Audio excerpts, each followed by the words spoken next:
मरणोपरांत परमवीर चक्र विजेता अब्दुल हमीद भी फर्जी निकला। 1965 के युद्ध का झूठा इतिहास। हमें इतिहास में पढ़ाया गया कि अब्दुल हमीद ने पेंटन टैंक उड़ाए थे, जबकि ये सरासर झूठ है और कांग्रेस का हिंदुओं से एक और विश्वासघात है। हरियाणा निवासी भारतीय फौज के बहादुर सिपाही चंद्रभान साहू ने पेंटन टैंक को उड़ाया था, न कि किसी अब्दुल हमीद ने। परमवीर चक्र भी उसी हिंदू सैनिक चंद्रभान साहू ने जीता था, न कि किसी अब्दुल हमीद ने। बात सन 1965 के भारत पाक युद्ध की है, जब अमेरिका द्वारा प्राप्त अत्याधुनिक पेंटन टैंकों के बूते पाकिस्तान अपनी जीत को पक्का मान रहा था और भारतीय सेना इन टैंकों से निपटने के लिए चिंतित थी। भारतीय सेना के सामने भारतीय सेना ने ही एक मुसीबत खड़ी कर दी। युद्ध के वक्त भारतीय सेना की मुस्लिम बटालियन के अधिकांश मुस्लिम सैनिकों द्वारा पाकिस्तान के खेमे में चले जाने में बाकी मुस्लिम सैनिकों द्वारा उसके समर्थन में हथियार डाले जाने से भारतीय खेमे में आत्मविश्वास की बेहद कमी व घोर निराशा थी। उस घोर निराशा व बेहद चिंताजनक स्थिति के वक्त आशा की किरण व पूरे युद्ध का महानायक बनकर आया भारतीय सेना का एक 20 वर्षीय नौजवान सैनिक चंद्रभान साहू। रानी गांव के बुजुर्ग बताते हैं कि सैनिक चंद्रभान साहू का शव बेहद शत विशत व टुकड़ों में था।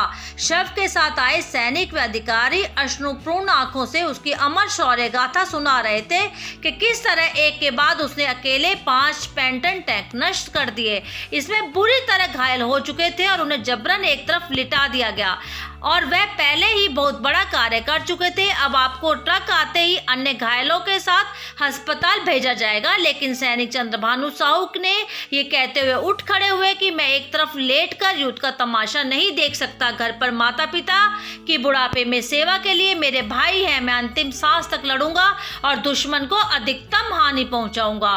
कोई हथियार न दिए जाने पर साक्षात महाकाल का रूप धारण कर सबके मना करते हुए भी अभूतपूर्व वीरता व साहस दिखाते हुए एंटी टैंक माइन लेकर पास से गुजरते टैंक के नीचे लेटकर छठा टैंक ध्वस्त कर युद्ध में प्राणों का सर्वोच्च बलिदान कर दिया। उनके इस सर्वोच्च व अद्भुत बलिदान ने भारतीय सेना में अपूर्व जोश व आक्रोश भर दिया व उसके बाद हर जगह पेंटन टैंकों की कब्र खोद दी। ग्रामीणों ने नई पीढ़ी को प्रेरणा देने के लिए दशकों तक उसका फोटो व शौर्य गाथा रानीला गांव के बड़े स्कूल में टांग कर रखी और आज भी स्कूल में उनका नाम लिखा हुआ बताते हैं। बॉर्डर फील्ड में जो घायल अवस्था में सुनील शेट्टी वाला एंटी टैंक माइन लेकर टैंक के नीचे लेटकर टैंक उड़ाने का दृश्य है, वो सैनिक चंद्रभानु साहू ने वास्तव में किया था। ऐसे रोम रोम से राष्ट्रभक्त महायोद्धा सिर्फ भारत भूमि पर जन्म ले सकते हैं। मुस्लिम रेजिमेंट द्वारा पाकिस्तान का समर्थन करने से मुसलमानों को हो रही भयानक किरकिरी को रोकने व मुस्लिमों की छवि ठीक रखने के लिए इंदिरा गांधी की कांग्रेस सरकार ने परमवीर चंद्रभानु साहू की अनुपम वीरगाथा को पूरे युद्ध के एकमात्र मुस्लिम मृतक अब्दुल हमीद के नाम से अखबारों में छपवा दिया व रेडियो पर चलवा दिया और अब्दुल हमीद को परमवीर चक्र दे दिया गया। इसका असली अधिकारी सैनिक चंद्रभान साहू गुमनामी के अंधेरे में खो गया।